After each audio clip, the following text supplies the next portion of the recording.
Are you looking for a podcast where you can hear from real people regarding their real dental drama? If so, then you've come to the right place. Join hosts Bethany Petty and Dr. Rena Kuba as we dive into the solutions we've created and the mistakes we've made while managing dental drama. Let's get started. Dr. Ludlow, welcome back. Oh, thank you. I'm so excited to be here. Back by popular demand. I wish that was the case, but thank you for making me feel good.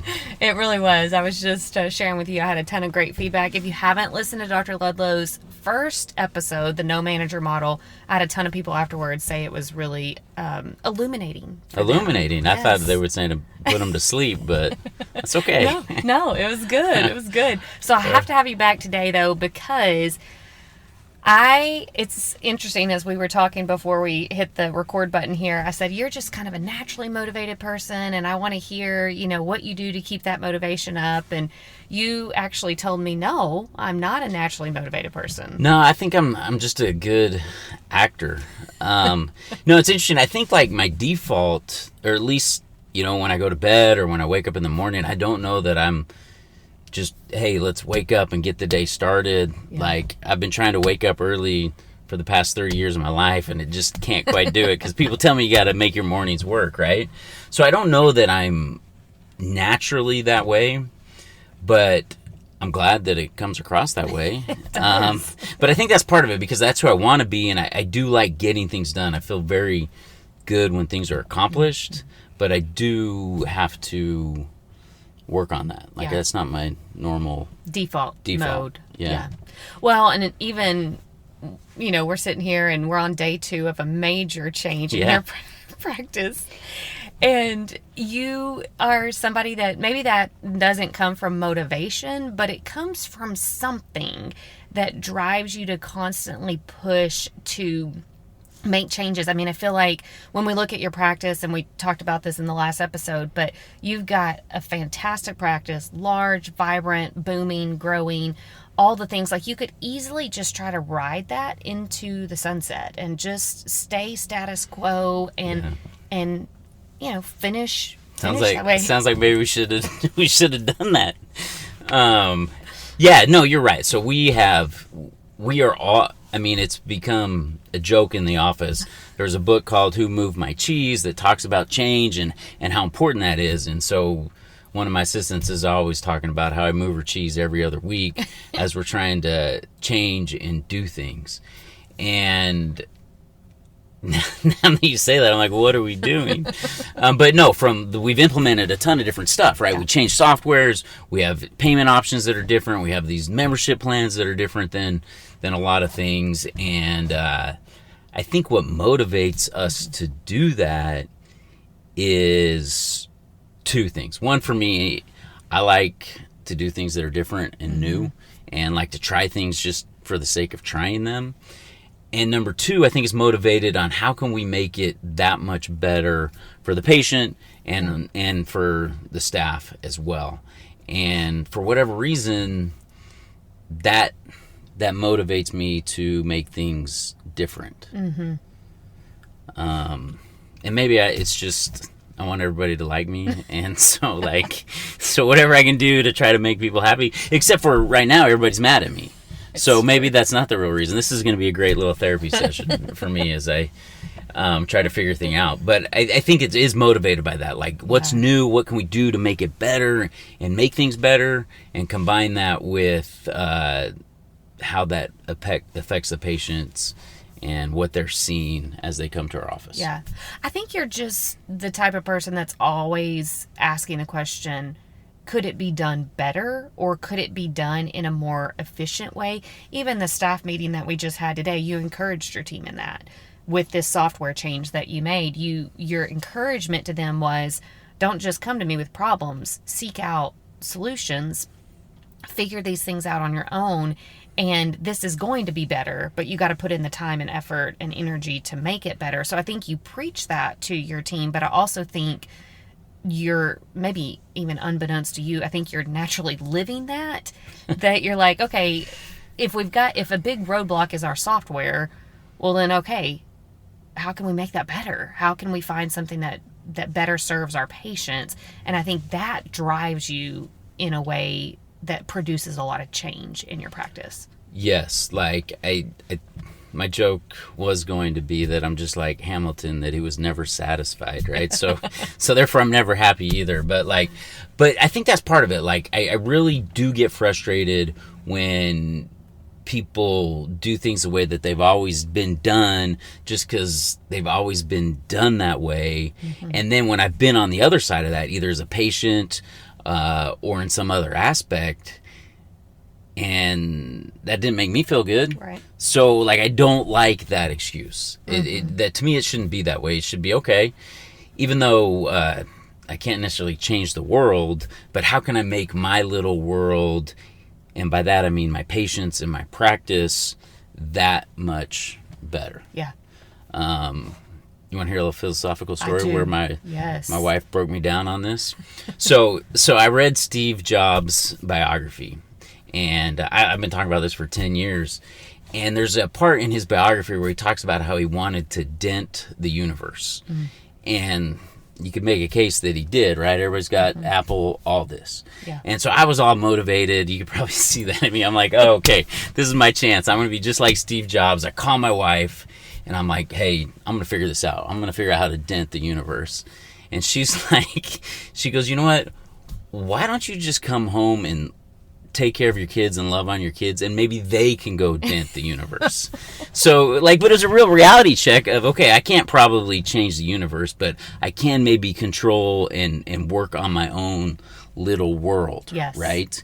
And so I've kind of given up the dream of changing whatever world changes I was going to make to really focusing on, okay, how in my little sphere can I make things that much better? Yes. Obviously, personally, that's important too, but especially inside of the practice, how can my practice be that much different, that much better, so that my patients have that different experience than maybe they're used to in healthcare? Yeah.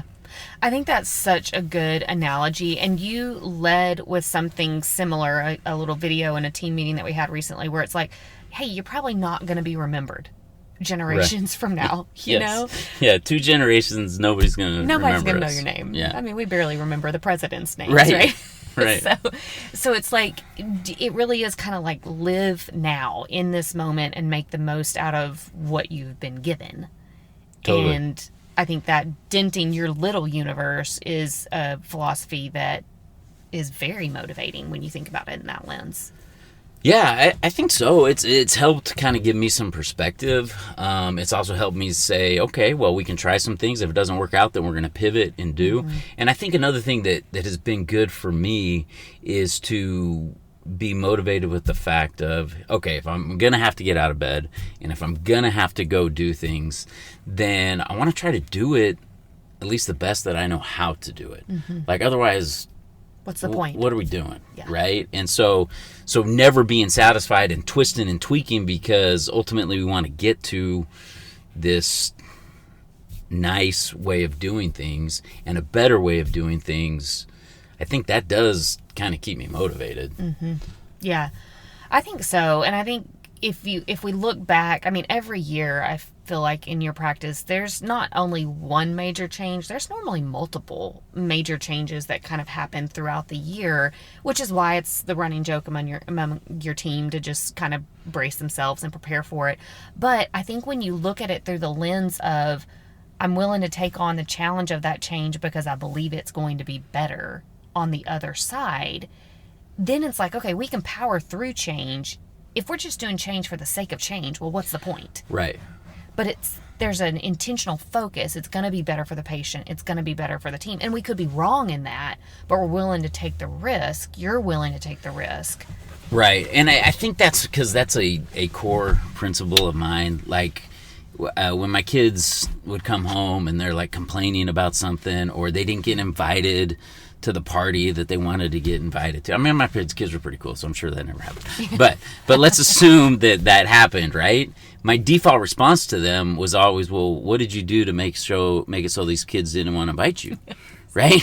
And so I kind of motivate that's kind of rings in my head all the time as, okay, if we have a problem, or if we're doing this and things aren't quite perfect, or we're complaining about something, then we can either sit there and complain, or we can shift and make some change so that we don't have to complain about it anymore. Right. And then I just don't like the philosophy of, well, that's just the way it is and we have to accept it. Obviously, certain things we do have to accept in life and deal with. But for the most part, I'm going to be like, well, if I don't like that, then I either got to change it, yes, or I can sit and be miserable, right? And so it's weird that that's kind of, as you say that, that's kind of been the evolution of the practice. We have changed a ton of stuff, and it's always just felt like that's the right thing. I don't know why we wouldn't change the stuff. Right. like, yes, but it seems to me that should be normal. I don't know. Well, and it's interesting, though. I think when you're a person that consistently embraces change, it's not so overwhelming. I think if you're a person that's just like, let me just run my life in this same predictable pattern, then embracing some kind of major change is going to feel overwhelming. I think when it's part of your normal vibe, it's just who you are, and it makes you confident even prior to change. I mean, there's been some big things that you've done where it's been a total and complete risk. In every way, a risk. And yet, when we talk about it and the logic of it makes such sound sense, it's like, well, why wouldn't we do that? And then there's such a culture of change that we're like, well, of course we're going to do it. Like, let's go do it. Yeah, it's weird that you say that, because I guess that's just how my brain works, because with this change that we did these past couple of days, that was what I was most frustrated with, are people that were like, oh, this is just too much, I just don't like it. I'm like, well, that's dumb. Like, this is better. It's going to be better. Why wouldn't we change? Yeah. And I guess there's a lot of people that don't think that same way, but that just doesn't make sense to me. Like, I don't know, maybe I'm a jerk that way, but that just doesn't make sense. Like, we just either have to make it better, or we got to learn to accept it.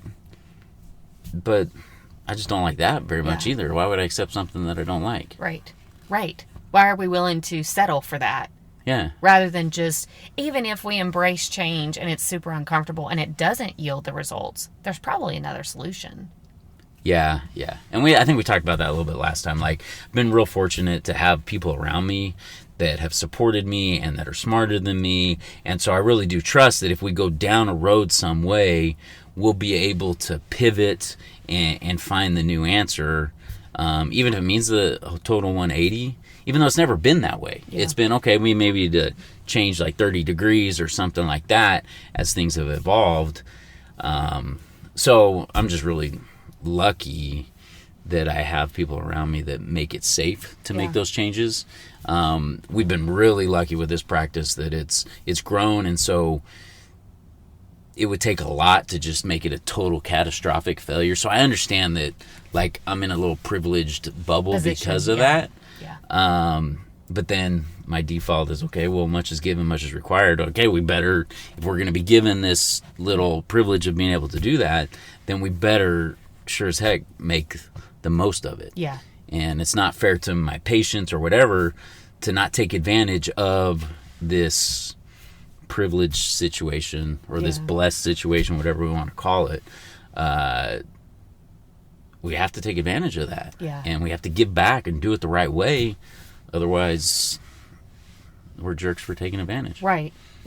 Well, and it's interesting too, like when I think of, some practices that change is hard and it's not a part of their normal culture, and maybe there's more that they have to lose with change.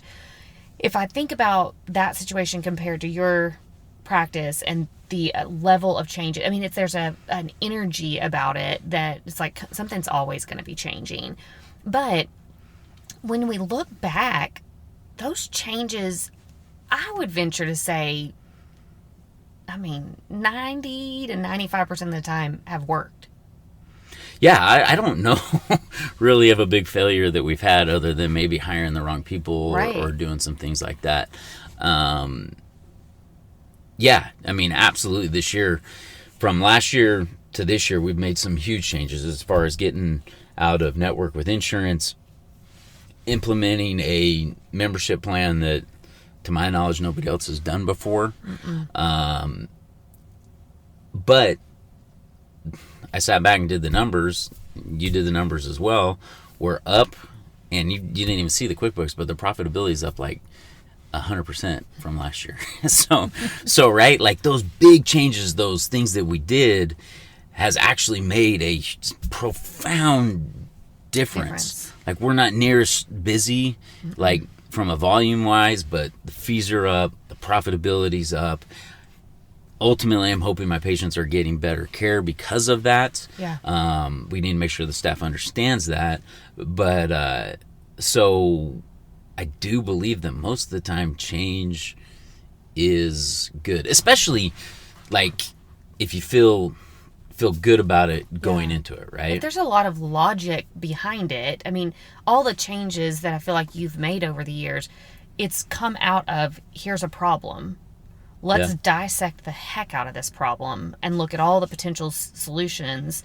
Let's mull over that potential solution for a good bit. I mean, these are not hasty changes that you make. Right. You put time and energy and effort into this. So I feel like when you do choose a path that you're going to go down, it's been well thought out. And I think the success rate proves that. Yeah, and I'll tell you what's been good for me, and it's taken me a long way to learn this, I think. Being somebody that grew up as like people pleaser and, you know, all the things that go along with that, is I learned not soon enough that if I can make the decision to do something because it's my decision and not because my parents wanted me to do it, my wife wanted me to do it, my consultant wanted me to do it, the staff wanted me to do it. But if I could get to the decision of, hey, this is the decision that I want to do, and I'm not doing it for any other reason other than I think it's the right thing to do, that makes it so much easier to implement and to own. And then if it's a mistake, I'm like, well, I thought it was the right thing to do. It's okay. I did it with the very best of intentions, but also it doesn't tend to be a mistake as much because now we're really motivated to implement what we thought because I've owned the decision, right? And I'm not doing it because, my wife thinks it's a good idea, because that doesn't work unless it's taking out the trash. But like, it's doing it when it comes from inside. That's also very motivating. Yes. And so it's taken me a while to learn to trust that. But well, and then freeing. I think it creates the confidence to communicate those changes well. To your team, to your fellow doctors, to your patient base, because you've done all the research, you've decided this is my decision, I'm owning it 100%. Success or failure, I'm owning it. And then you communicate with the confidence that I think gets your team behind you. Right. And I think we saw that a little bit today with the meeting after this change of the software, that like I really tried to tell people we're doing this for a reason again. You got to remember what the benefits are going to be. And yesterday everybody was complaining about it, and then today everybody kind of like, oh yeah, I see how that could work. Oh yeah, this is going to be a little bit better.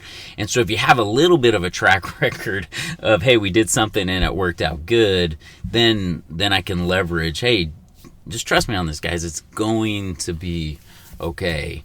And so then you got to remind them of that. Yeah. You know? Well, and I think it's that reminder too of all the other changes that have been made that have proven to work out.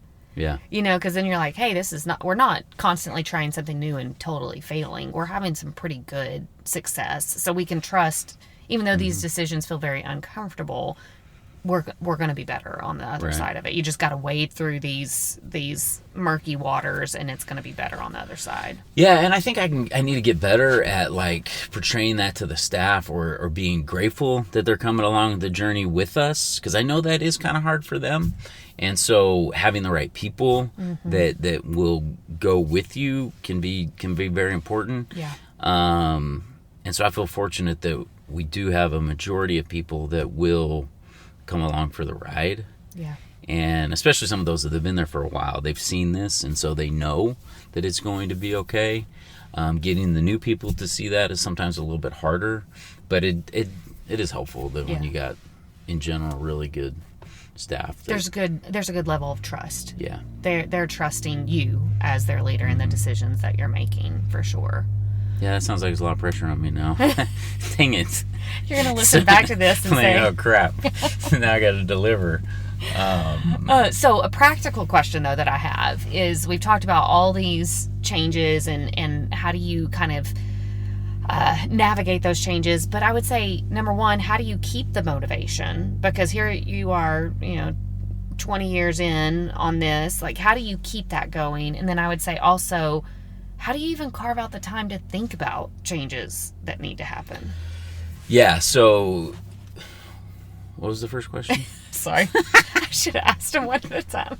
How do you stay motivated? Oh, yeah. Here you are 20 years in. Right. So I think for one thing that is really hard for dentists, and I don't think we talk about it enough, or maybe we do, is it's really hard to do clinical dentistry and motivate your staff and run a business and get old. Like, it was easy for me 5-10 years ago to work a full day in dentistry, and in between patients I can like work on something else and just really feeling those days.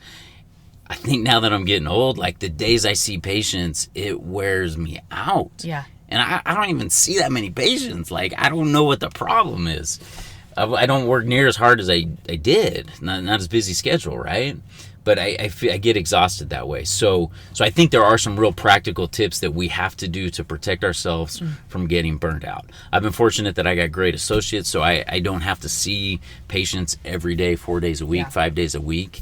And so I can have those extra days, even if it's just in the office, to just check hygiene, that I can think about the office and not get distracted and work on those things that can motivate it. So from a practical side, I think we do have to be protective of our time. And it's hard, though, when you feel like you got to just pound out production every day because you got to make bills. But that's the quickest way to get burnt out, right? Yeah. And so I think that there has to be changes to protect us as dentists from that, whether that's hiring an associate, raising fees, changing our hours, whatever. That can be different for every person. But I think that has helped me. And I knew 10 years ago that I didn't want to be in the chair all the time because that wasn't where my total passion was. So I had to look at ways to kind of get out of that. But as I've gotten out of that, it's made it easier to do both. Yeah. And so I think we do need to do better as a dentist profession in general of protecting both sides of that. And in truth, that's not really fair to our patients, right? If we're getting burnt out doing dentistry and we're getting burnt out doing the thing, then we're not going to be able to do our best dentistry, and it's just not the way it's supposed to be done. So practically, I think we have to set good boundaries to make sure that we're protecting ourselves as a clinician, protecting our mental health, all of that. Yeah. And that takes a little bit of work, and it takes some help to show you the pathway out of that. Yeah. But that's what needs to be done. Mm-hmm. And that's been really good for me. Yeah. When did you feel like you started to feel that shift in you where you knew you were going to need more time to actually work on the business side of it? Well, I knew 10 years ago that's kind of what I wanted, because I just didn't love sticking my hands in people's mouth all the time. If it was doing it like on the desk bench without the patient, then dentistry's awesome, right? But by the time you're working in that dark hole all the time, that can kind of wear you out. Mm-hmm. But I'm 48 now, right? I will tell you, like, I remember about 5 years ago that I could really feel the difference of the clinical dentistry taking it out of me, right? Now, certain days were different. Like if it was a sedation day and I'm doing the surgeries, that I kind of really like that. But your day in, day out general dentistry for me, I could tell that was really wearing on my productivity on those days. Yeah. And it could just be either the type of dentistry I was doing, or you get to a point where you've seen one crown, like that next crown doesn't get you that excited. Yeah. I don't know really what, or I was just old. I don't know what it was, but I could definitely see those days where I'm like, I did 8 hours worth of dentistry and I can't think anymore. Yeah. Which is weird because it's not like it's that thought-provoking to do dentistry. I don't know. But you could feel the exhaustion of it, which I think is important. Right. And so I was glad that I was able to feel that and see that and then pivot to do some things. So that was helpful. But I definitely think that happens as we get down the road in dentistry. So that means we either got to shift and make some changes, like we've been talking about, to either get rid of more of the business side, get that off our plates, or I mean, I'm kind of in this hybrid mode that's working really good for me. Yeah. Or shift into less clinical dentistry and do that. But I think at least that's how it's worked out for me. So then when you made that shift to start spending more time on the business side of it, less clinical, more business side, like are there books that you're reading? Are there podcasts you're listening to? Are there articles? Like, what is it that like gets you pumped up to go?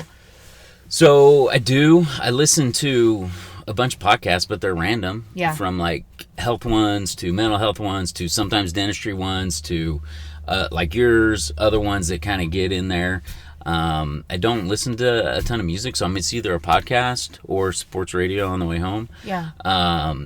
So that's always going through my head. But I really am trying to look at things as if I was a patient. Yeah. I was supposed to go get like a medical checkup, just a physical and all that, right? Yeah. So here I am being a patient, and it was a terrible experience, right? It was just terrible. And so then I'm like, oh, that's gross. I don't want any of my patients ever to feel that. Mm-hmm. And so a lot of it is based on the stressors or the things that I don't like about my experiences with, we talked about before, like with bureaucracy or with healthcare, just those things that I don't like. So I'm trying to avoid that for myself and for the patient. So yes, I'm trying always to soak up knowledge from other people, but it's even just using your life experiences almost. Because sometimes I feel like what other people have done is great for them and that works for them, but dentists sometimes fall into the trap of, we're just going to defer our knowledge to somebody that's done it before and they know everything. And I want that knowledge, but I do think there has to be some critical thinking of, okay, how does this really fit in for what I value and what my practice wants and how we're doing that. So, yeah, I think a lot of it comes from personal experience and hearing whatever everybody says and says, okay, that's a great idea. How does this work into my office? Let's go implement it so that we have it customized to our patients. Yeah, I think that makes sense. And I think that's such a critical point of just even using your own personal experiences to constantly be equating that back to whether it's a restaurant, whether it's a doctor's appointment.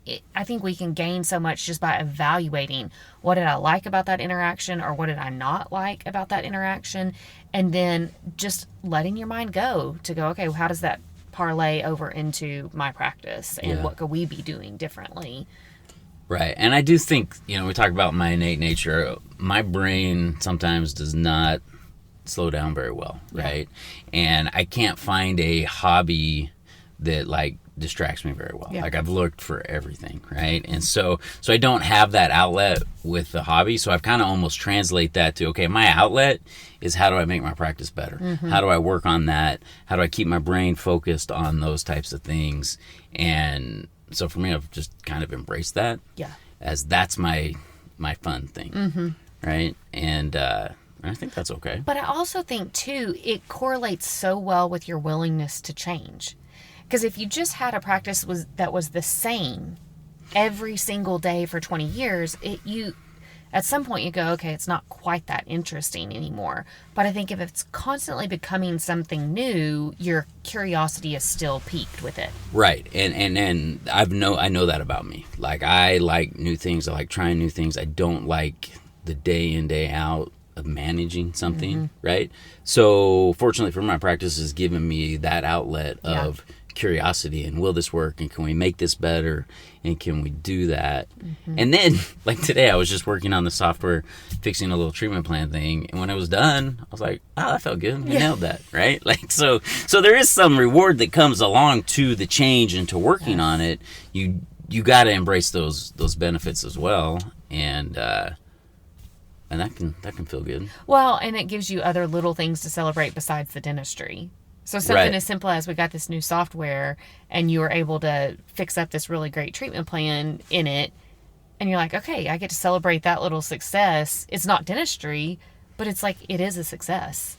Yeah, it's funny that you mentioned that. I'm thinking of when we had our old system, and I'm not Excel person because I was just invented when I was I don't even know. Like, I just never got trained on it, right?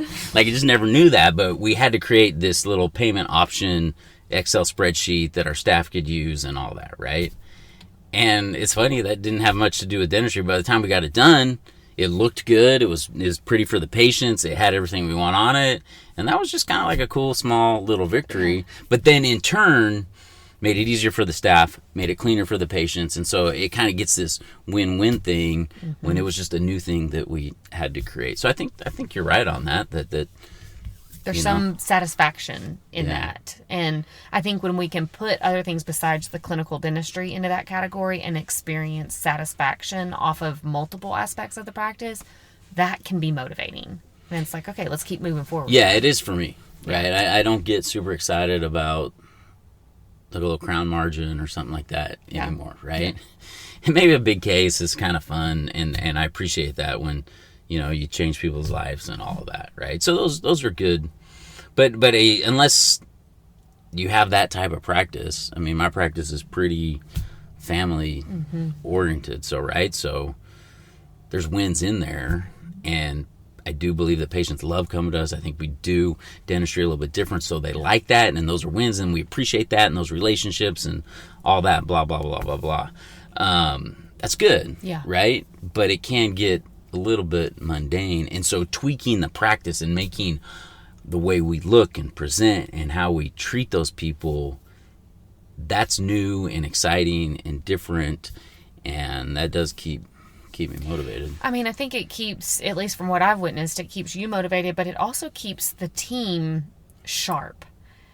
I think sometimes when we have what I would call more of a stale practice that kind of just stays status quo, then the team can become dull in that process, because they're just able to execute. They become more factory workers, just execute the same thing over and over again with consistency, and that's success. Whereas I think when the environment's constantly changing, our minds have to stay sharp, our communication has to stay sharp, and that keeps your team on their toes, so to speak, so that they're sharper and better, I think, in the long run. Yeah, I think so. And I think you guys were talking about that, I guess, with your dad or whatever, how like these different cycles and going through COVID, and the world is constantly changing, right?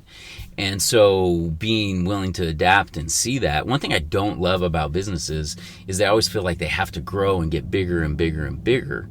But I don't think that we're totally changing just so we can get bigger and make more money. This year's been good that way, which is awesome. But for me, it's like, how do we get better, right? And we're fortunate that, like, I was talking to one of my associates about today, like, sometimes it's just about having the consistency of the income, and if that's good enough to live off, and there's no reason to keep growing and do all those things. Right. So we are growing as a practice, but I also feel like we're growing to try to be better.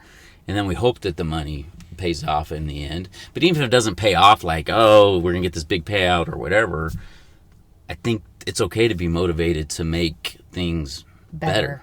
Yeah. Right? It's like, even if you lose at one, even if the financial payout isn't what you wanted it to be, at least you won at one of them. Yeah, totally. Right? Yeah. And so that's motivating to me. It's how are we better? It's not purely financial. Actually, I very rarely think of it as a financial decision. Is this good for the patients? Is it good for the practice? And then, okay, now let's see if it's actually going to work money-wise, right? And so I am motivated to make things better, and I guess I'm okay with that. Would you say that that's, because one of the questions that I had kind of thought about for this is, what's your company, like, what, in the midst of a lot of change, what keeps you centered, so to speak, or how do you always make sure you're due north, so to speak? And I think you just said it. I feel like if it always centers around making sure that something's better. Yeah. Is that kind of like the litmus test?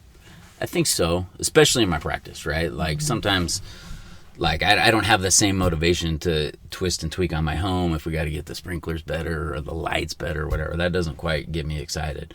But for sure with my practice, I think, I mean, I don't know why it wouldn't be, right? Like it feels like a dumb question. So maybe that's the answer to your question is, yes, that's exactly right, because it doesn't make sense for me not to have it any other way. Right. Right. And so when I'm showing up to work, it's, okay, Are we doing the right things the right way for the right time? And if not, let's get it better. Right. Right? And I think that's a good... I don't know. I just feel like in business, that's how it should be. Yeah. And only because I feel so yes, your answer, what you said is exactly right. Because I also feel like it's my responsibility to do the very best that we can for our patients in that way. Yes. And maybe it's really just pride and I want people to like me in my business. But I do feel that responsibility of, okay, if the patients are coming to our office, we got to be as good as we can in all ways. And it's not fair to them if we're at least not trying. Right. Right. So it's almost like that goal to be better should always benefit the patient. Like Yeah. I can think of a lot of ways that from a practice standpoint, we choose to be quote unquote better. But if the direct benefit is not the patient, then that's not worth pursuing. They should flow together. Yeah, they should align, right? But I do see sometimes practices will make decisions what's best for the dentist, which we need to consider that, or it's best for the staff. And I don't know that that's always the right way. Right? For me, it's like, okay, is this best for the patient? And then we can see if those other things will fall into line. Or right? how we could potentially tweak that plan to make it fit. Exactly, right? So if this was best for the patients, okay, now what do we change with the staff to make sure that it works for the staff? What do we change with the doctor so that it works best with them? Yeah. Right? Yeah. And so, I don't know. I just don't know why it wouldn't be any other way. You're like asking, is that not everybody's moral compass? So maybe I'm just the idiot here that has never thought that there's another way, and maybe it's time for me to change my course. But, I don't know why I've never thought of it that way. And I would say it's not that lacks in other doctors. I think sometimes the stress of just the practice can prevent us from thinking about what is better. Right. It's almost like, what can I do to survive? Totally. Rather than, what can I do to be better? Yeah, and I get that. So I know we've gone long here, but here's a little example of that. Is just this yesterday. I'm feeling overwhelmed because everything's out of control. New software, I don't know where anything is, right? And so I noticed myself going up and just kind of organizing some files to take them to get shredded that had nothing to do with fixing anything, but I needed just to control just a little something, right?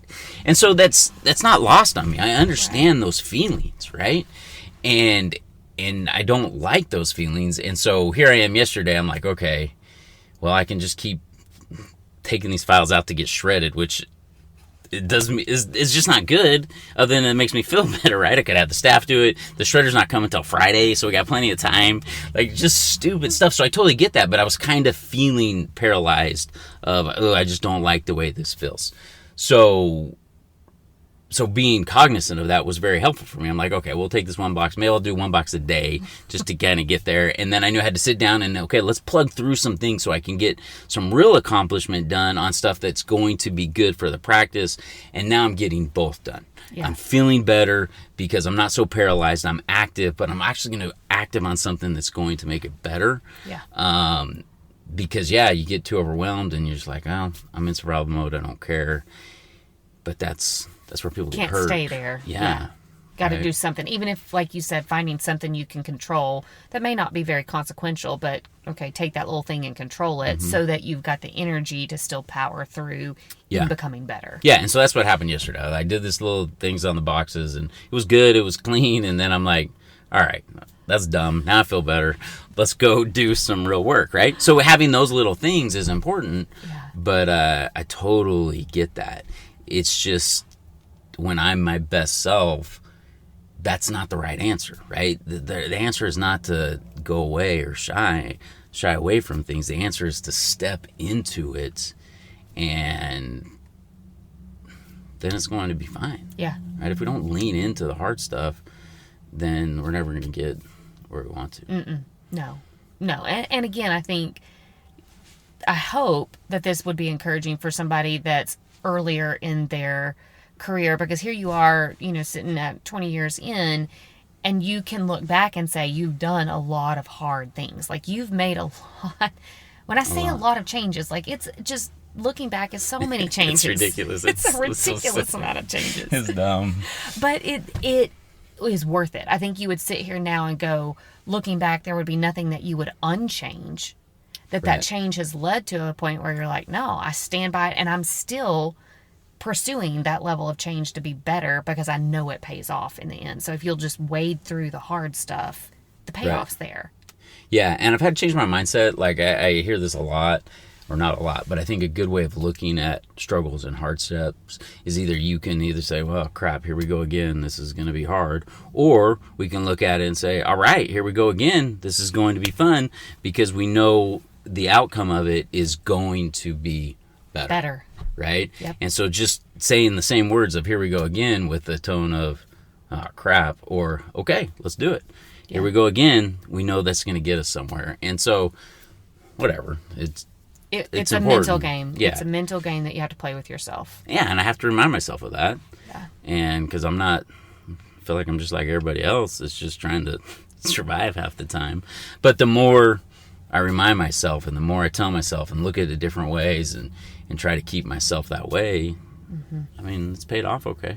I think it's working. It's working for you. And again, fine. it's not just me. Like, we've had great people and lots of help and lots of support. And so that's helpful. You got to find the people. I was about to say, you got to find the people, and then when the people capture that, hey, this is going to be a place where a lot of exciting change happens, you tend to keep the people that want that, and you tend to phase out the people that don't. So it ends up being a really exciting environment maybe they vocally are like, oh gosh, this is going to be terrible, but ultimately they get behind you with change. Yeah. Mm-hmm.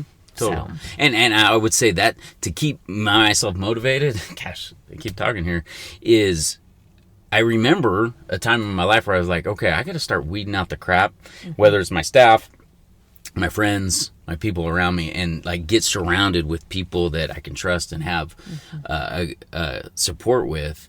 And then that doesn't keep me so feeling of stuck or paralyzed, because I know I got good people that I can ask questions of, that I can meet with, that can push me along the way. And so doing it alone is not the way to do it, but getting yourself surrounded by those that will help you and support you makes it easier to be motivated. It does. Yeah, because then you're surrounded by like-minded people. Totally. And so they're thinking the same way. We're working on it, and I know if I get tired or need to ask somebody, they're going to step up and help or whatever. So it just makes it that much more important.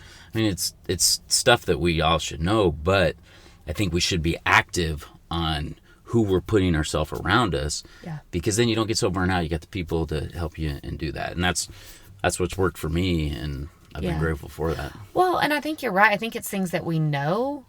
It's just the discipline of doing it. Totally, right? I've been trying to lose like 10 pounds. I know how to do it, but like, here we are. I'm going to probably go pound an ice cream sandwich when we're done with this. So, Oh my gosh. Well, I love this episode. I knew you would bring it again. Well, you're so kind. Yeah. Thank you. Hopefully everybody's feeling extra motivated after this. Well, yeah, I hope so. It was a great therapy session for me, so I feel better again. So. Oh my gosh. Well, thanks again for being here. All right. Awesome. Hey, dummy. I'm talking to you. Now, that's normally what I say to myself in the mirror, but not today. Today, the dummy's you if you haven't signed up for your subscription, because I have. And so I am going to go get all my fresh content and move on and do some good things. And if you haven't signed up, I'm talking to you, dummy. Now go sign up.